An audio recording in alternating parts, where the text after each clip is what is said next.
Bonjour à tous, merci de nous suivre pour ce flash d'information. Hier samedi 19 octobre 2024 marquait le début de la nouvelle opération de révision de la liste électorale en Côte d'Ivoire, une étape cruciale en vue des prochaines élections.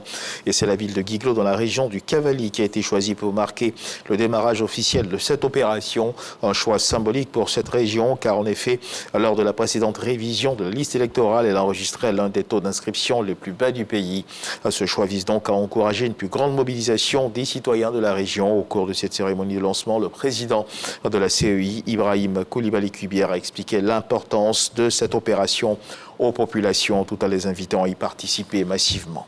Et puis dans le secteur du transport lagunaire, de nouvelles gares seront construites dans les communes d'Akokoubé et du Plateau. L'information a été donnée au cours d'une séance d'information en population riveraine. Le projet est financé par la Banque mondiale et bénéficie du soutien technique de l'AMUGA et du PACOGA. Serge Colléa nous en parle. Une nouvelle gare lagunaire avec toutes les commodités bientôt fonctionnelles dans la commune du Plateau. Le projet est présenté aux populations riveraines. C'est une séance d'information qui est prévue dans le cadre du projet pour informer la population sur la consistance des travaux.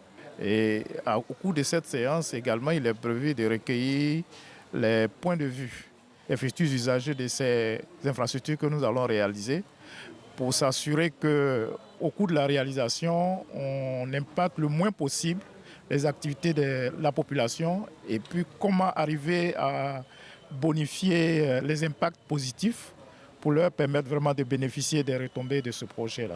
L'objectif étant de leur expliquer les travaux que nous allons réaliser, notamment la construction des nouveaux appontements au Plateau et à Bobo-Doumé, et de leur expliquer que toutes leurs préoccupations sont prises en compte et qui sont également intégrées dans le projet.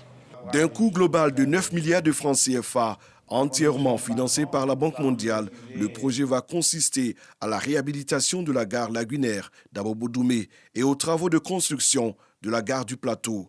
Appontements, passerelles piétons, mais également de nouveaux bâtiments et équipements. Les travaux vont durer 12 mois et là seront dirigés par le PACOGA, le projet d'appui à la compétitivité du Grand Abidjan, et l'AMUGA, l'autorité de mobilité urbaine dans le Grand Abidjan. Et dans le secteur de l'hydraulique, au terme d'un constat opéré par le ministre en charge de la question, le ministre Bouaké Fofana, notre reporter Eugène Atoubé nous apprend que les communes d'Adjamé et d'Abobo n'ont plus de problème d'eau.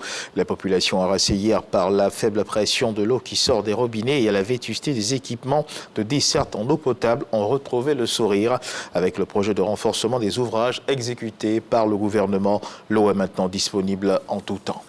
Et dans l'actualité internationale, sachez que le Sénégal a accueilli hier samedi 117 personnes rapatriées donc du Liban. Ces hommes, femmes et enfants et personnes âgées ont atterri à bord d'un avion hier dans la soirée à Dakar. Elles ont été reçues par le président sénégalais Bassirou Diomaye Faye. Le chef de l'État les a accueillis et s'est réjoui de savoir que ces personnes soient rentrées saines et sauves. Dans un message qu'il a donc adressé sur les réseaux sociaux, notons que ce rapatriement intervient après le décès le 6 octobre dernier d'une Sénégalaise alors que les bombardements israéliens s'intensifient au Liban. Et toujours dans l'actualité internationale, en Indonésie, l'ancien général Prabowo Subianto, âgé de 73 ans, a été investi nouveau président de l'Indonésie après avoir prêté serment devant le Parlement.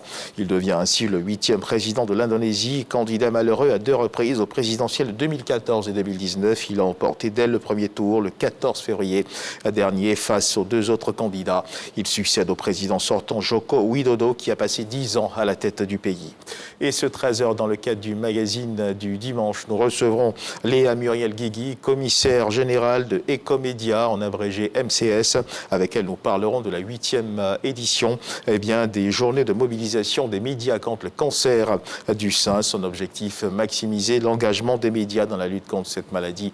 On en parle donc à 13h. Merci de nous avoir suivis pour ce flash. On se retrouve à 13h pour le journal.